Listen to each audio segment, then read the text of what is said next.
Hello, everyone. Hey. Welcome. For those who don't know us, we are some of the folks who run the DragonCon Newbies Facebook group and newbie events that have occurred at DragonCon for the past several years. We are an unofficial part of DragonCon, but as you will learn if you are new to the con, it's one of the awesome things about con is so many folks contributing to make it such an amazing event. So we thought that this year we would do a few of these live Q&As here on Facebook and YouTube. Give you folks who have questions a chance to pop in and let us know, and we can run in those directions. We'll also cover some other general topics as we go through. So this being the first one that we're doing here in 2021, as we're getting back to an in-person con after a virtual one last year. We'll kind of start with the basics and, shall we say, walk before we run. But that doesn't mean you can't ask the more advanced questions. But again, we'll do our best to answer or point you towards a resource. And again, if you go to Facebook, search for DragonCon Newbies, you'll find our group with several thousand members all ready to answer questions.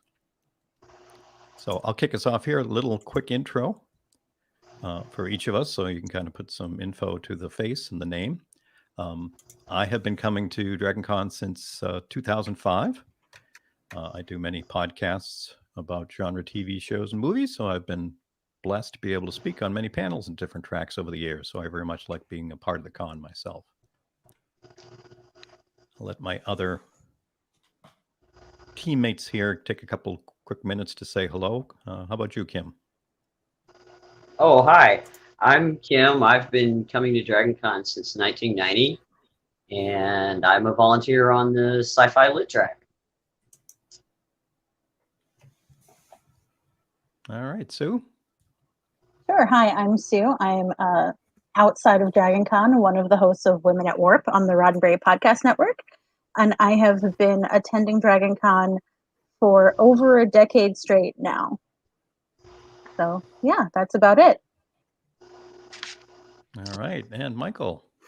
Hi, I'm Michael Faulkner. I live in the Atlanta area. I'm a writer and podcaster. I've been attending DragonCon since 2009 and been attending pro for, I think it's about the last 5 or so years. Yeah, excited to get back in person this year and to see some friendly faces again. We're a little bit rusty, so bear with us. Yeah, after several years of having it, and being in person and doing it and having to go to the virtual last year and now come back to in person. Yeah, we're all in that ways, folks. We're just like many of you who are brand new. We're all kind of getting used to it because we know this year is going to be a bit different in the way it's being approached. So we're all learning as we go. Yep. Now, one of the things too, again, being our first video event, bear with us if you've been around the group or involved at all for a while, but just make sure we're all on the same page. As I said, one of the greatest things about DragonCon, as you will learn once you get there, you folks in person, is the community. It's all of us. We've all remember when we were new. DragonCon is a lot to take in. Multiple hotels, thousands of attendees, lots of guests, lots going on. So it is a lot. It's a lot in the best way possible for the senses, certainly visually and all that's going on.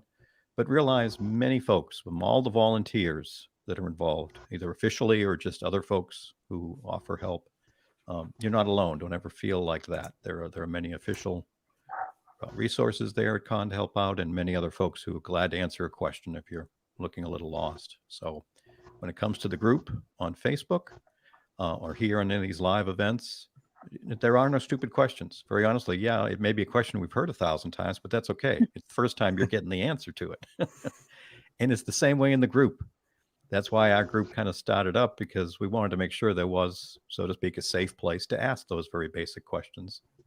And the folks who were there in the group, many of them joined it to learn and have stayed to try to help because they want to pay it forward, much like all of us.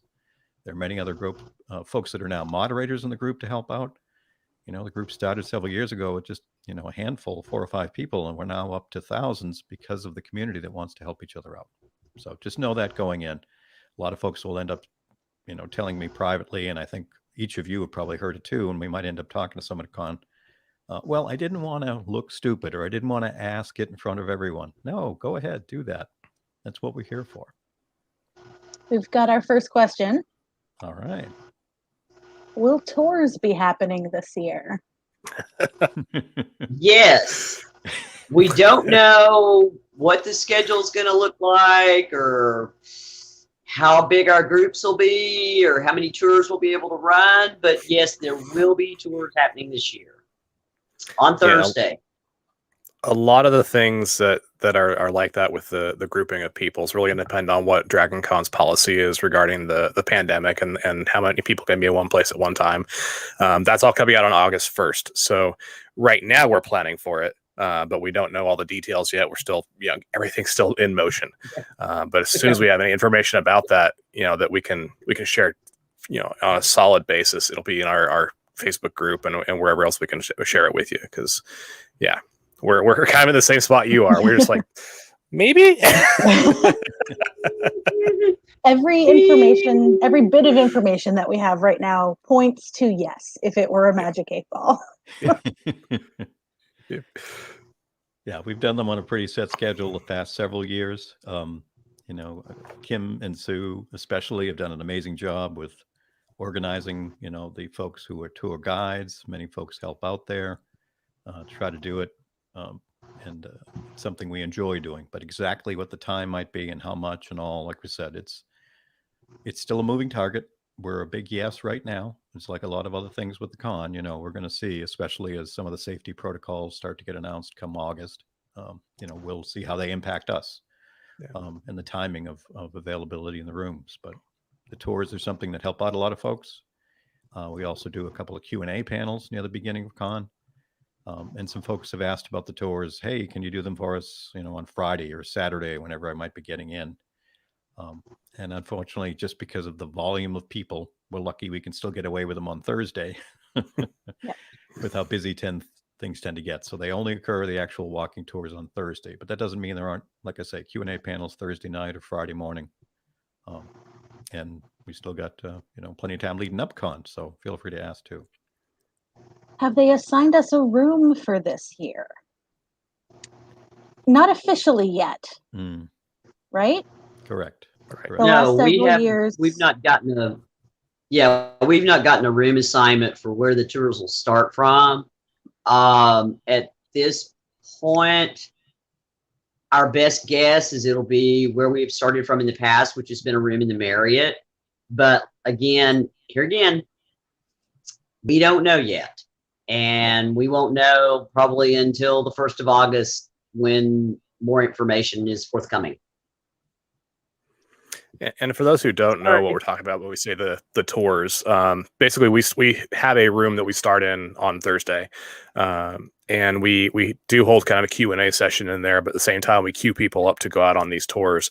Kim and Sue have done a magnificent job of you know, setting up kind of a tour route. We send you out with a couple volunteers that are there to help us out, and they will go through and show you different points of interest along the way and kind of point your way to different places that we may not take the tour groups to, but where you'll want to go during the con.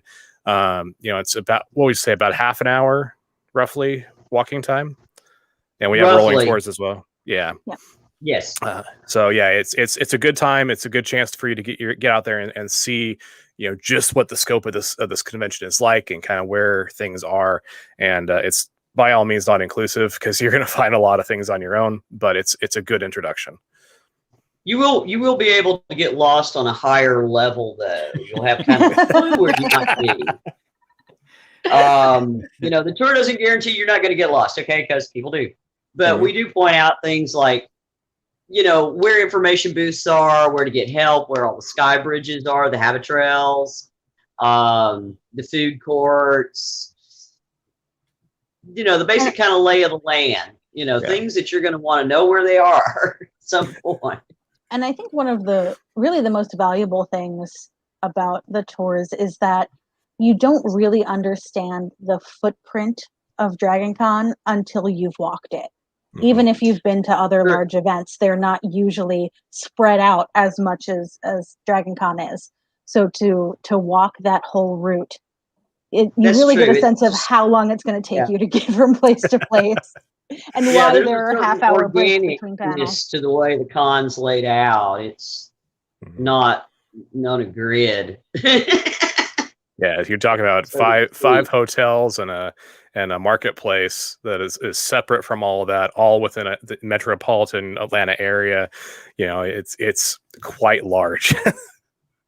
Well, I figure there's like a 3x4 block area of Atlanta that becomes Dragon Con. And Yeah. it's hilly. Mhm. So if we have someone who wants to help or volunteer, how would they do that? Are you talking about volunteer? Are they talking With about us. volunteering With for the us. con or volunteering for walking tours? Volunteering with Dragon Con newbies to help Yeah. with the tours. There will be a sign up thing that we'll be putting up soon Mhm. for that. And it's probably, here again, that's something that I've been waiting to do because of not knowing what we're going to be able to do as far as the tours go this year, because we're still waiting on information from con. Until I get that information, it's kind of difficult to say how many tour guides we will need this year, but look for information to be posted, and we will post that in the newbies group as well for people who have been coming for a while and would like to help out with tours. So thanks for asking. So make sure you're in the group and not just following the page. Absolutely. Yep. And it's and to a certain degree, hopefully our group and the walking tour info as it's coming together and other things, it's a bit of a taste of the con in the sense that things aren't written in stone. One of the beautiful things about Dragon Con is it's very dynamic.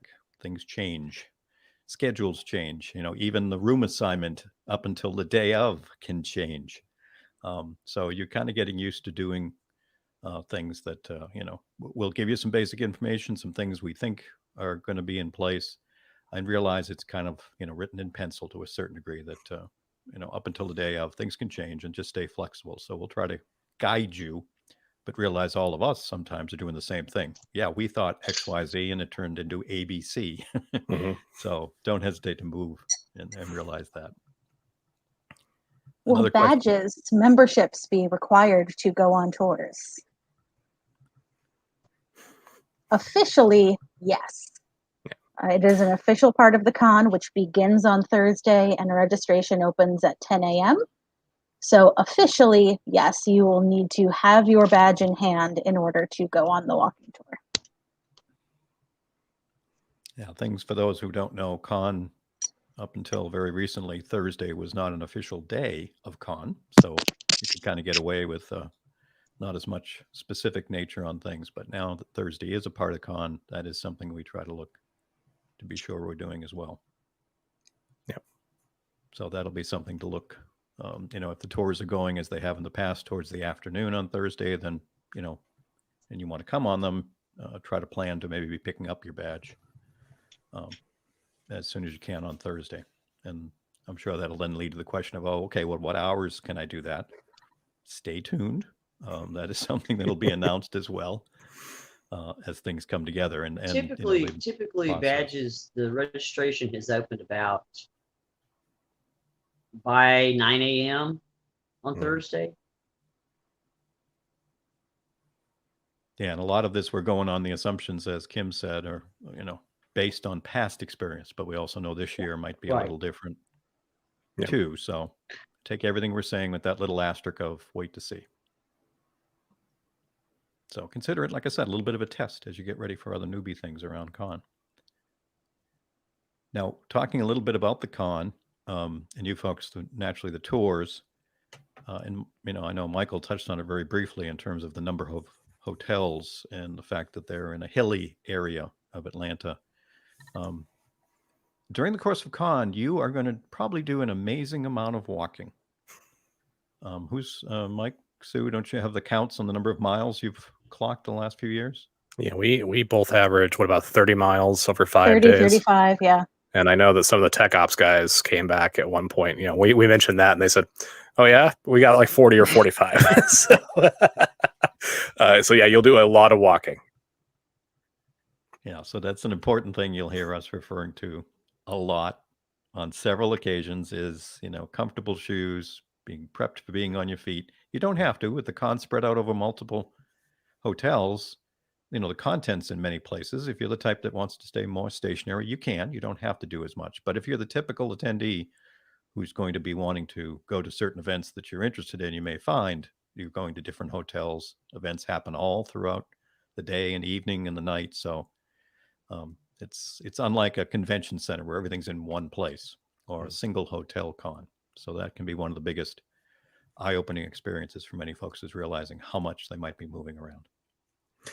And along with comfortable shoes, if you do choose to go in costume, make sure that your emergency bag that you have with you has, like a pair of flats or flip flops or something that you can put on if those cosplay shoes start to get a little uncomfortable, because I know that a lot of them are not built for comfort; they're built for show.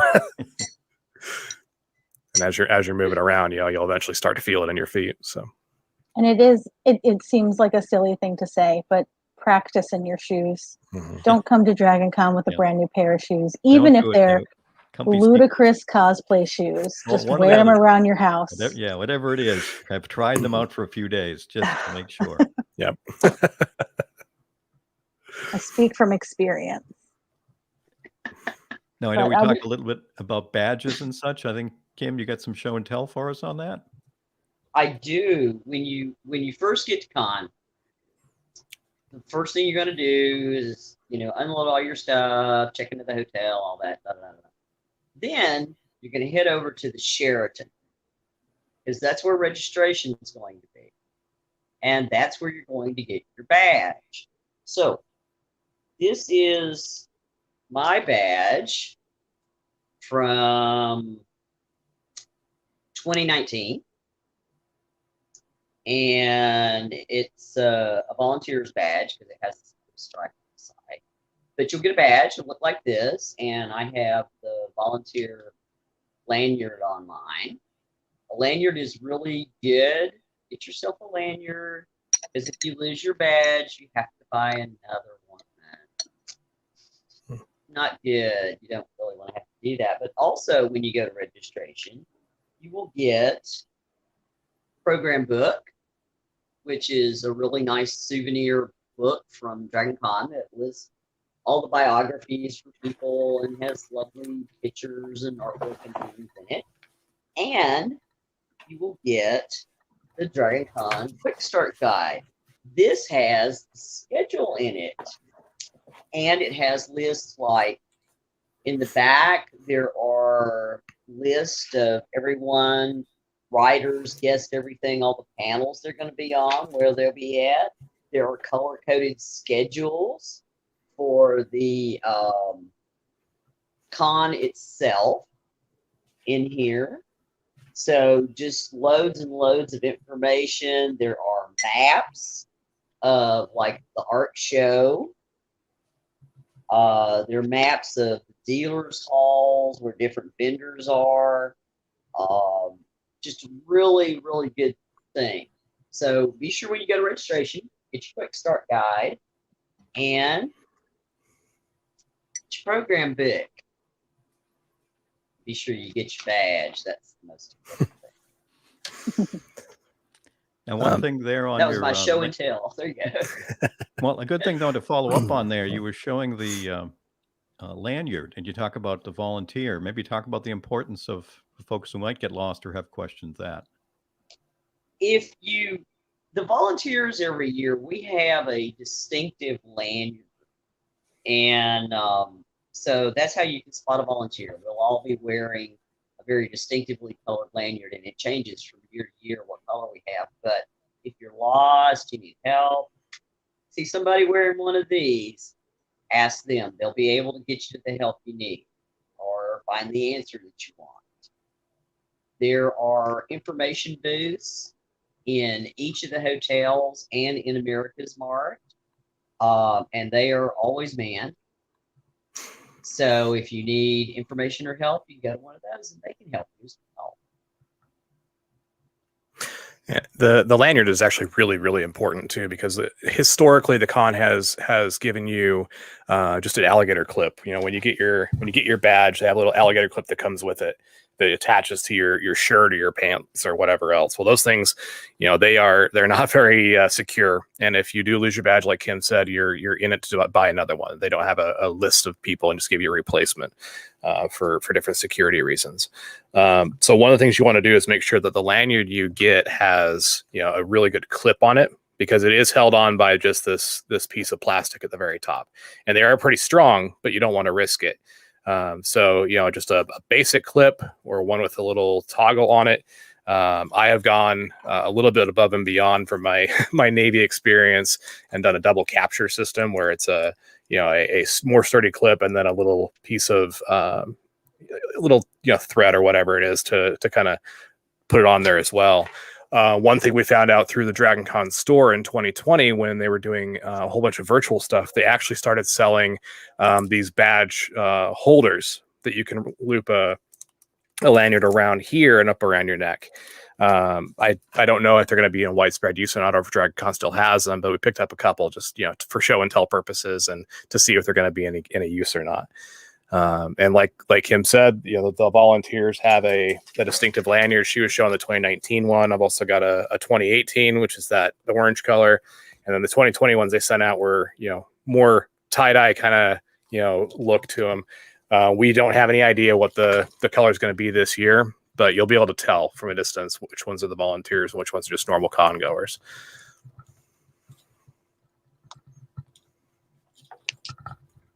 Yep. No, that's why I say that there's going to be plenty of folks who are able to help you during the course of the con. And, you know, we'll all be learning too as we go. So, you know, stay flexible. And I think that'll let you pick up a good amount of what's going to happen and what's going on there. And as Michael touched on too, that badge, you know, you don't want to have to spend another $100+ if you're not taking good care of it. And it will be required once con is kicking off for everything. Even, you know, the hotels themselves, once con is in full swing, it's a private event. You're going to need that badge just to get into the hotels or the room key for the hotel that you're staying at. So it's not like you only need it for a few hours, middle of the day or whatever. It's something you're going to have with you all the time.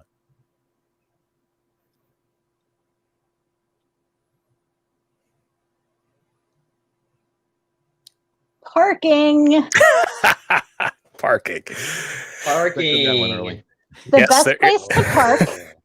This is my favorite answer to give because people hate me for it. The best place to park is at a MARTA station, and you take the train in from that station. And I will let the locals elaborate. Yeah, MARTA is our local train system. It's actually very easy to use. There are several stations that allow parking to occur for you know, like $5 or $8 a day, or if you're going in and out every day, a lot of those are free as long as it's within the same 24-hour period. The one that I always talk about is the Lindbergh station, because it's only a couple of stops away from Peachtree Center, which is really right in the center of Dragon Con. So you can park there for $5 or $8 a day. You can, and it's a secure lot. There's, you know, people always there. You take the train in for, you know, a couple dollars, and then you are at the convention. And it's not uncommon to see a lot of people wearing costumes or carrying a whole bunch of luggage, because it's the same. You know, it's Dragon Con, so all the costumes are going to the Dragon Con location. Just follow the costumes, you'll get there. There's also a lot of people going to the airport on that same line, and so the luggage is not a problem either. The trains are built for it. If you choose not to park at MARTA, there are parking lots around. You can park at the hotel you're staying at for a fairly steep price. There's also lots that are in the area. You're going to, you know, pay for being that convenient to the convention. and those are, I think, per day. I don't think there's any long-term parking at the street lots. Yeah, that was the follow-up question. It was 5 days without leaving. The Yes. answer is yeah. At certain stations, Yes. there are. Yeah. I room with a local who's also an assistant track director, and he drives in, drops off all the stuff. I help get it up to the room while he drives out to the MARTA, takes it back and leaves his car there all weekend. Yeah, and it's we live up north, so we actually park at one of the northern stations and MARTA in from there, and it's a good way to do it. And there's a list of stations, the maps, the stations, how to navigate all of it, and the ones that have parking available. I believe the website is itsmarta.com, itsmarta.com, and that'll help you to.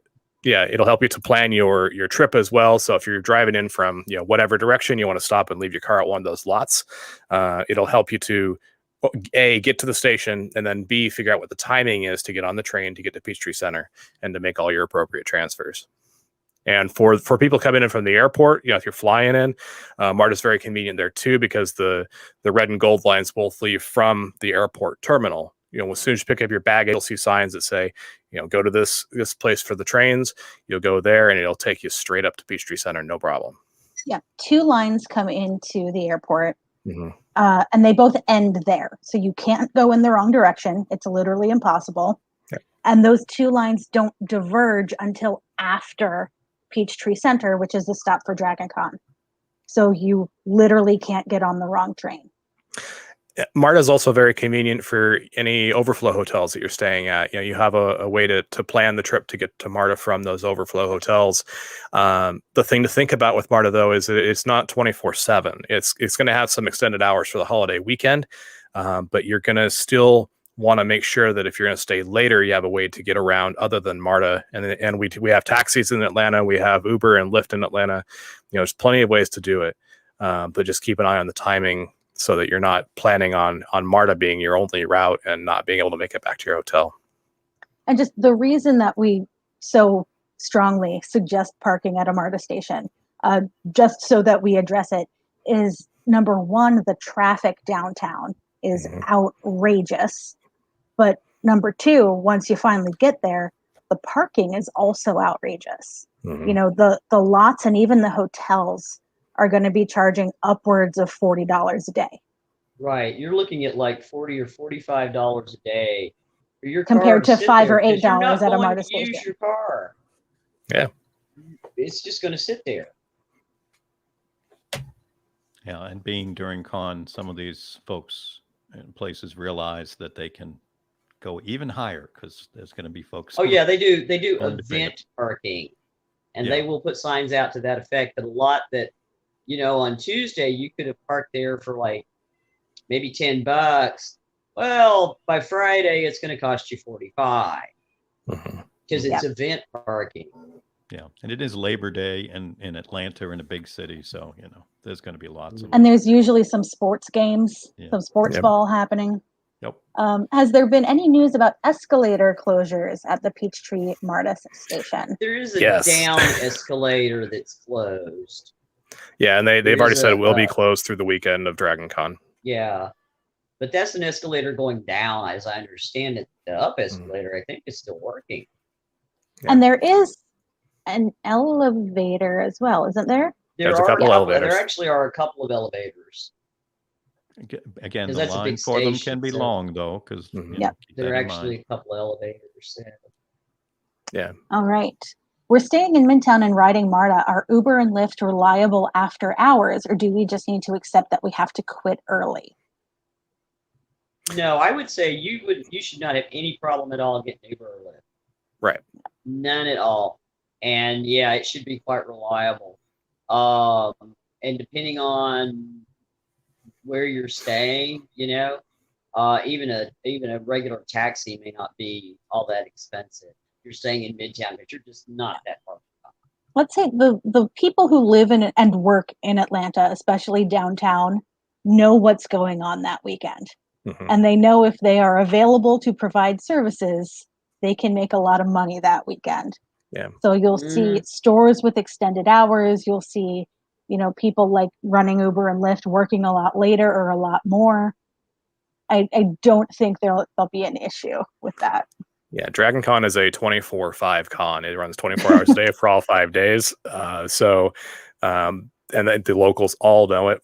This is one of the big money makers for the city of Atlanta. So expect to be able to have a lot of stuff available to you that you wouldn't think about. All right, we got a subject change. Best times to go to the Vendors Hall or Walk of Fame, in your opinion? I will jump and give my tips on the. I don't go to the vendor hall very often, but I will say for the Walk of Fame, in my experience, I find checking it out a little bit in the early days, walking through, figuring out where the people that I might want to get an autograph for are situated in the room, see if they're going to list hours. And I have never, Kevin's experience many years, seen a certain day or a certain time of day that is always the best. It is very much an up and down thing. I've gone to see a certain person. The line looks really long. I've walked back an hour later and my goodness, there's only 2 people in line or whatever. So it's just one of the things I find if you spend a little time at, meaning checking it out, seeing what it looks like, you might have luck at finding a slightly better time. But I haven't for the Walk of Fame seen a certain day or time that consistently, like every Friday morning is good or bad or whatever. It's very much a hit or miss. And certainly the most popular folks in there, their line will always be pretty long. Just plan to spend it in a line for the person you really, really want to see.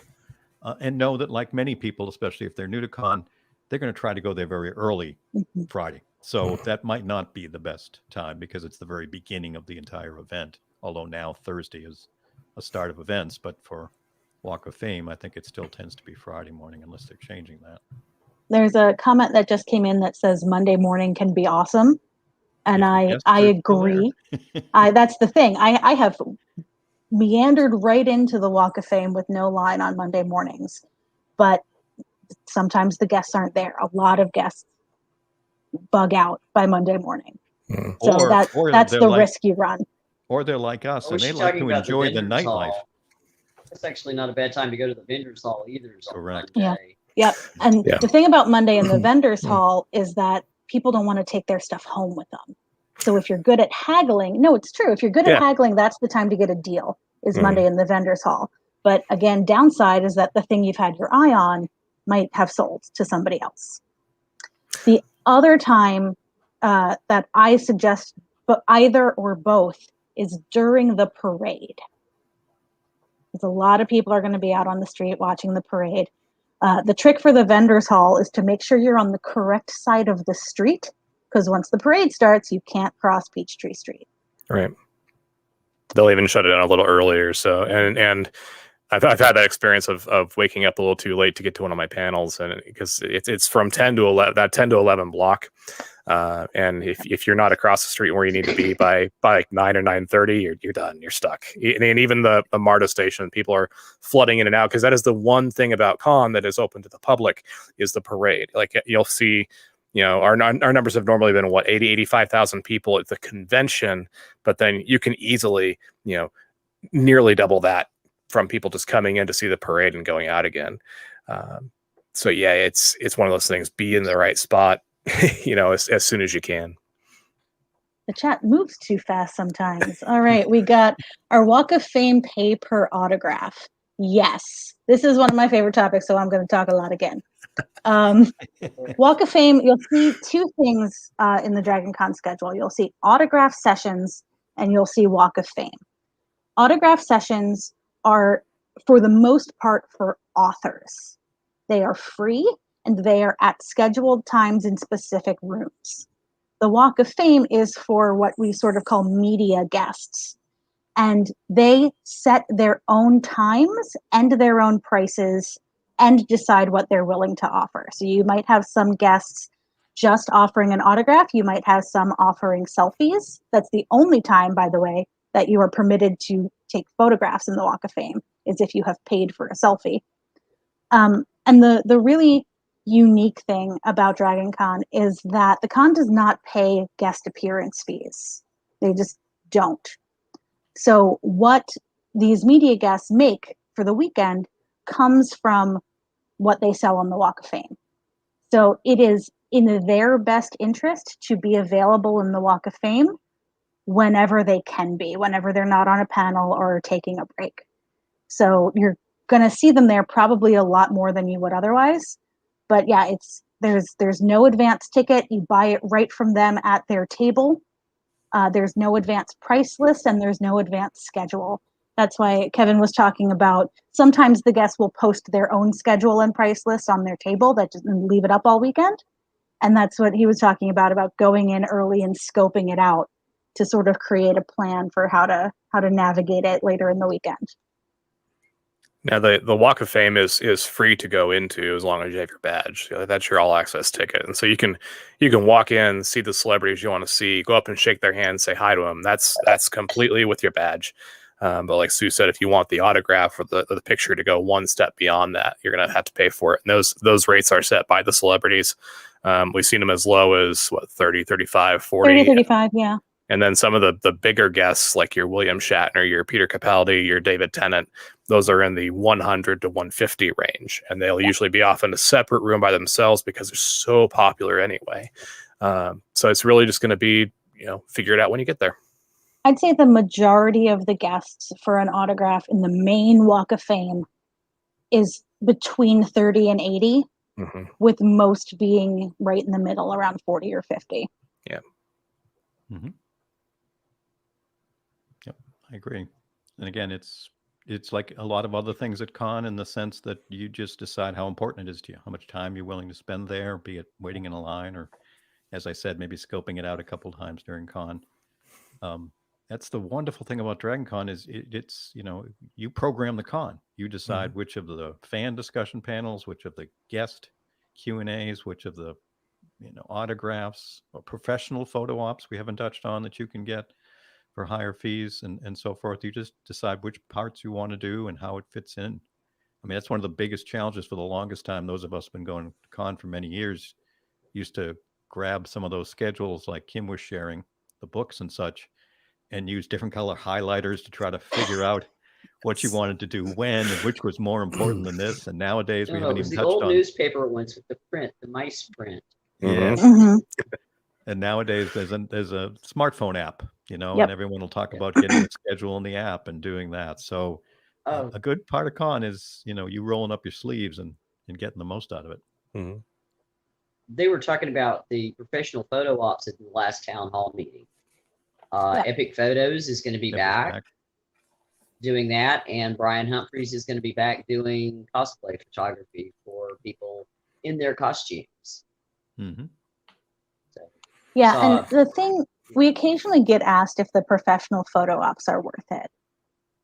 And I just want to put out there that I think it's a really individual decision. It's going to be a high quality photo. It's going to be on a background. There aren't going to be other people. But, the drawback, you only get one chance. Whereas when I have, paid for selfies in the Walk of Fame, the handler usually for the guest will turn your phone around and say, is this good or do you want to take another one? And they'll usually, at least the guests that I have spoken to. Yeah, I've gotten better pictures that way, I think, actually, and I'm cheap. I don't. Yeah.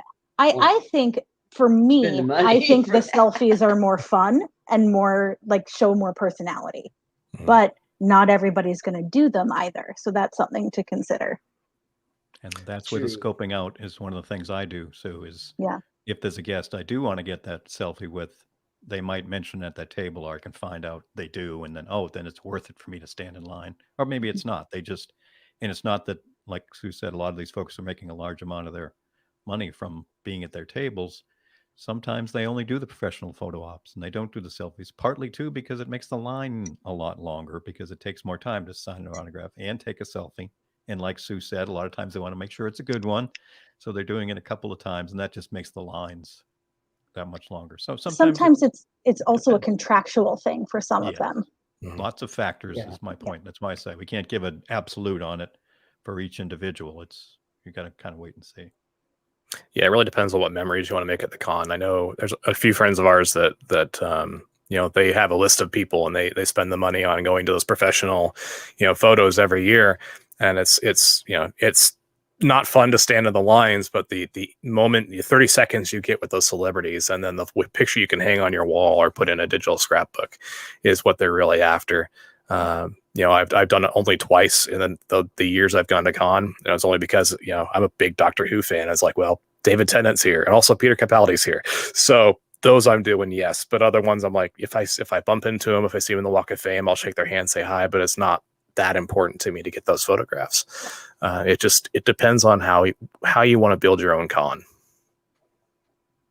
Another important thing to keep in mind too for folks when it comes to these guests / celebrities / media guests, different phrases we use for them. A lot of them come to Dragon Con too because they've heard how much fun it is, how interactive the fans are, and also how respectful the fans are. Unlike I've seen in some other cons, meaning that when they're not doing some of these events or time at their table, they might be wandering around that dealer room looking at the cool stuff, or walking around the con looking at the costumes. And they appreciate that folks don't, shall we say, bother them at that time. A little hello or whatever is fine, but they're not there at that time when they're moving around the con to do an autograph for you or a quick selfie. That is part of their contractual reason on the Walk of Fame. So if you haven't been to other cons, or you haven't been to cons yet in general, just realize that if they're not at their Walk of Fame table or they're somewhere else, respect their space and their time. Doesn't mean they don't want to say hi, but don't go too far looking for a free autograph or selfie. Right. And these folks are amazing because you'll run into them sitting at the bar. I've had that happen several times, just interacting with fans because they realize many of us will respect their time and space. Christopher Lloyd at the Hilton one year was just amazing with the stories, just sitting there with people around, listening to him share stories, and folks buying him drinks to hear more stories. So you never know what might happen. It's really a lot of fun.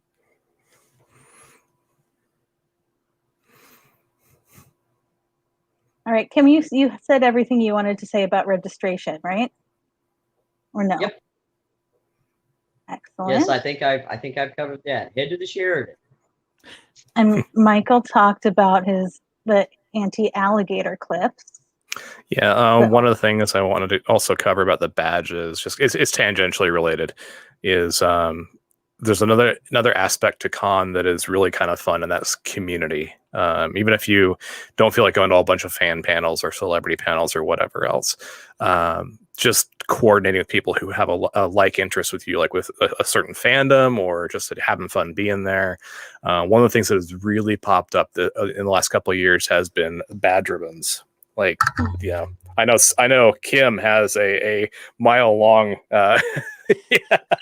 She's had them wrapped around her neck, but people just go out on their own and they make ribbons through whatever vendors they can find based on whatever fandoms they want. Even little tiny catchphrases from a obscure show, and people will be able to recognize them, and they hand them a ribbon and say, "There you go, you're one of us."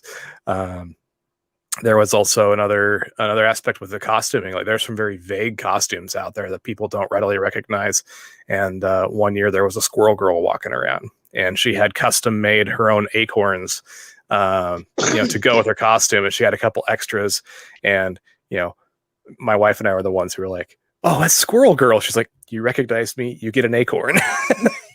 So the community aspect of it is incredible. And even if you aren't there for anything else, just hitting up some friends at the bar or at parties, or in a track room, in a line for a panel, whatever else, that's some of the best fun you can have. You have guaranteed friends there with you because you all share a common interest. You can spark a conversation. Yeah, that's a question that we've been seeing a lot more in the last couple of years. Was how do I make friends at con? I'm going alone. How do I make friends? The thing about Dragon Con, the rooms are cleared after every panel, right? You can't, there's no hall H, right? You can't just plop yourself down in a seat all day long and stay there and wait for the one thing you want to see. That's not a thing at this event. So anyone who is in line with you is in line for the same thing that you are. So just turn to them and say hello. Ask them what they thought of the season finale. Shout your fan theory or your hot take, but don't get into any fights. That'd be bad. You can trust that the people around you in line or in the hall or in the room are there for the same reason that you are. Okay. Yeah, It's Anybody want to talk about the Dragon blood Con. drive? There's 60,000 friends you haven't met yet.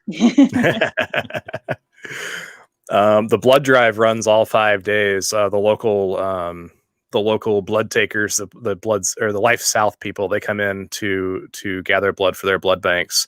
They serve, it's Georgia, Florida, and a few other locales around the Southeast. They also coordinate with other organizations to send blood if necessary. We actually rival, I think it was San Diego Comic-Con, for the amount of Yes. pints that we pull in every year for this convention. It's You'll actually basically, one of the biggest blood drives in the country of any kind. yeah. And you basically just show up, go through the screening and stuff, sit down and give your pint of blood. And then at the end, they take you to, or they show you to a room where you can sit down, have a couple snacks, and just rest afterward, because that's really important. And one of the things that you have that you can show as kind of bling for being there are these little, I Heart SF pins that can go onto your lanyard, or wherever you want to put them. Right. And those are a t-shirt. And a t-shirt. I almost forgot about the t-shirt. You get a special, single issue t-shirt that is, exclusive to that year's convention. So they make a very big deal out of it, because it is one of the big charities that that Dragon Con supports. And it's a really good cause, especially, come hurricane season or other natural disasters around here where we really need the blood. So if you have the ability, I recognize that a lot of people can't donate blood, and that's fine. But if you have the ability and the time, I do recommend it. And we talked a lot in this panel, I guess, today about how we're talking about a 24-hour con over 5 days. We're talking about essentially a build your own, because there are so many options going on all at the same time. And I want to take a minute and talk about how it is still important to take care of yourself during this time. Mm-hmm. And that is where we come to what we like to call in the Newbies group the 6-2-1 rule. In any 24-hour period at Dragon Con, you should try to have 6 hours of sleep, preferably consecutively, 2 good meals with fruits, veggies, and leafy greens, and a shower with soap and running water. Now, before we even get the comments, a lot of veterans will run on 4-2-1, even 3-2-1. But newbies, especially people who've never done a 24-hour con before, we highly recommend aiming for 6-2-1. And we'll say it flippantly sometimes too, like Axe body spray is not a shower. But there's also another aspect to that. You're around on a normal year about 80,000 of your closest friends, and there's a lot of people with varying backgrounds, and there may be some sensitivities or allergies to like fragrances and stuff. And you don't want to ruin somebody else's weekend with your own choices that are going on. So try to minimize that, like perfumes, body sprays, whatever else. But also make sure that you do take care of yourself. Like Sue said, the 6-2-1 is very important. And it's easy because we see it all the time too. The con events, like I said, there are things happening around the clock, literally around the clock, not even to mention the parties and hanging out, but it's not like there's a break. There are events, there's like normally 30 minutes between them, time to get to where it is and go. So you have to schedule time to eat. You have to schedule time for that shower. This is the proactive nature of it, because you're going to be like that kid on Christmas morning. I mean, just, oh, look at this panel and this next one and this next one. And all of a sudden it's 4 p.m. You're getting dizzy because you're standing in the Atlanta heat and you haven't eaten all day. And we don't want to see that happen. I mean, those of us that have been around a lot have seen folks pass out, or you can tell. So please, it's something you do have to make a little time for. You're not in a convention center. Remember, you're in a bunch of hotels and downtown. So if you've got a nearby room and you can pack some snacks or a sandwich or whatever, there'll be spots with pop-up sandwiches or a couple of food courts nearby, whatever it might be. But make the time to eat and hydrate. Hydrate. I've been to a lot of smaller cons that sort of program a break into the schedule at meal times. You're not going to find that at Dragon Con. Yeah, and it's been so important in the last couple of years, not counting 2020, obviously, because we weren't there in person. But I think the the earliest I saw someone had the EMTs called was Friday morning at 11. And that's like you're in this con for half a day at that point. Pace yourself, please, because that'll ruin your weekend right there if you have to go to the hospital. So, that's another way to make friends too. Go to the food court, get your food, look for an empty seat. Don't worry about how many people are sitting at the table. Just look for an empty seat. Exactly. Yep. Yeah. But You probably part of won't taking- find an empty table. I mean, you'd be lucky to find a seat. So yes, take it. Say hello. Part of taking care of yourself too, though, is being prepared for emergencies. And I highly recommend, a lot of cell phones now have just built in the option to put in your emergency contact information, so that if anything does happen, somebody around who doesn't know you trying to help you can access that without knowing your phone's password. So look up how to do that on your phone and make sure that that information is filled out. And I just saw a comment come in that I want to address. I often eat in fan panels. This is A-okay as long as the track director says so, because some track directors don't like it.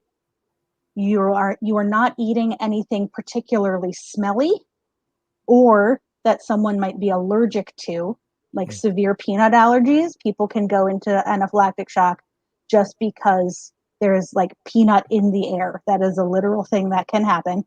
So don't eat Thai food in a panel room.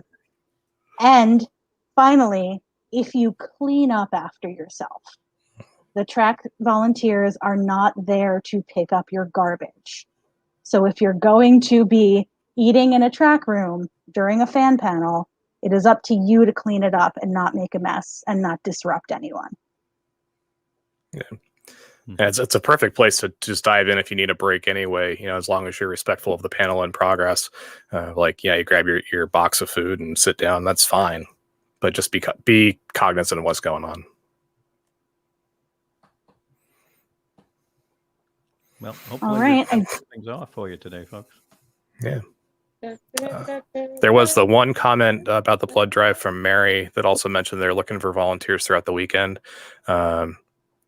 I don't know anything about how to set that up so you can volunteer. That post is in our group already. Okay. Doc from the blood drive posted where he posted the link for if you wanted to be a volunteer for the blood drive. I think they asked for 5 hours over the weekend. But yeah, that's already in our group. If you look, just search blood drive in the group and you'll find that post for that. Okay. And yeah, it's a good opportunity as well to help out. Yeah, and this con is wonderful, and that's why certainly the four of us here and so many other folks just keep coming back year after year. Is for this community, this family, other passionate folks. But just give yourself time too. You won't learn everything about the con before this year's con. You're going to be learning, as one of the comments said, for years to come, you're going to be learning new things. All of us are. We get new questions we've never heard of before, even after all the years all of us have been going. So just keep that open mind and keep learning. Okay. I know we're starting to wind down, but here's a really great question. I'll read it out. It's a little daunting with multiple host hotels. My question is, does a specific hotel have, say, all the panels? One hotel have all the contests? One has the vendor hall? I'm totally mixed up. No. Well, there are no. Well, it's true. I think it's more like kind of. Kinda, yeah. Well, kinda, sorta. Okay, the America's Mart Building 3 is the vendors hall, and where artist and pop artist and comic artist alley is located. Okay, so that's kind of in its own building. But the hotels, there are track rooms and panel rooms and ballrooms and the things in all of the hotels. There's the art show and the Walk of Fame are in the Marriott. Registration is down in the Sheraton. Gaming is in America's Mark 1 and the West End, and there's panels in the West End, and there's ballrooms, and there's dances in all of the hotels of different kinds. There are contests in all of the hotels of different kinds. So there's not like, it's not like all of the panel programming is in this one hotel. It's not, no, But- it's all spread out. Each track has a home base. Yeah, each So- track room does have a home base, has a location. Like the one I'm on is Sci-Fi Lit Track, and we're in the Hyatt. Right. So that means that the majority of the fan panels, especially for any given programming track, will occur in that room. So Right. like the tracks that I spend a lot of time on, American Sci-Fi Classics is historically in the Marriott. Trek Yep. Track and Brit Track are historically in the Hilton. So if you're going to a Right. fan panel on any of those tracks, they're always going to be in the same space. It's when you get to those really big panels or the panels with media guests that they know they're going to have to accommodate a lot of people that they might be in a Right. different location. Right. And They a might lot of be in a those- different hotel. Yeah. And a lot of those are separated out. They're not necessarily on the fan track listing. They're going to be on what we call main programming. And that's where a lot of your big ballrooms are then come into play. And contests, there's a lot of different contests at DragonCon. Mhm. I mean, a Yeah. lot. Yeah, The- You a know, lot there's of the different Masquerade, everything. which is the big costume contest. Okay. But then there's the robot battles, you know? Right. And So, the hallway there's costume everything in- contest. And the hallway costume contest. And there's and art Project contests. Cosplay. Project Cosplay. Yes, one of the craziest contests of all times. And there's, you know, art contest. And there's, so it depends on what kind of contest you're talking about. Mhm. There's a lot of them. There's even a film festival. So there's a film Mhm. contest. And the other thing related to that we will get a lot of questions on, just to round out this part of it, is I'm really into the cosplay. I want to know where it's going to be. Everywhere. It'll start about Tuesday. Yeah. And the Yeah. con officially starts on Thursday. So I'm really sure if I go down there on Tuesday, I will see somebody in costume. I mean, that used I to be know a on joke that it would Wednesday, start I on will Tuesday. It's not definitely- a joke anymore. Right. No, on Wednesday, I know I will definitely see people in costume on Wednesday because the countdown's Wednesday night, right? Mhm. And then Thursday, the con starts. So Thursday, Friday, Saturday, Sunday, and Monday, like there's an area of Atlanta that's about 3 blocks by about 4 blocks. And there will be people in costume everywhere. And there are some people who like don't go home on Monday, which good for them. Yeah. I can't afford another night in a host hotel. But, who are I like going cosplaying home on Tuesday. You know, it's just it's everywhere. But that being said, like if you want to see the big stuff, the stuff that people worked on all year and really want to show off, and the stuff that's going to blow your mind, look specifically at Sunday night because that's typically the masquerade, and Saturday daytime because that's the parade. So And the Saturday and Marriott- Sunday are going to be your biggest costume days. Right. And the Marriott is like in the middle. So it's sort of ground zero for the really big cosplays, the really big showy cosplays that people do. You'll find a lot of those will be in the Marriott, in the atrium in the Marriott, because it's a spectacular location, for one thing, but you know, it's a great place to show off costumes. Mhm.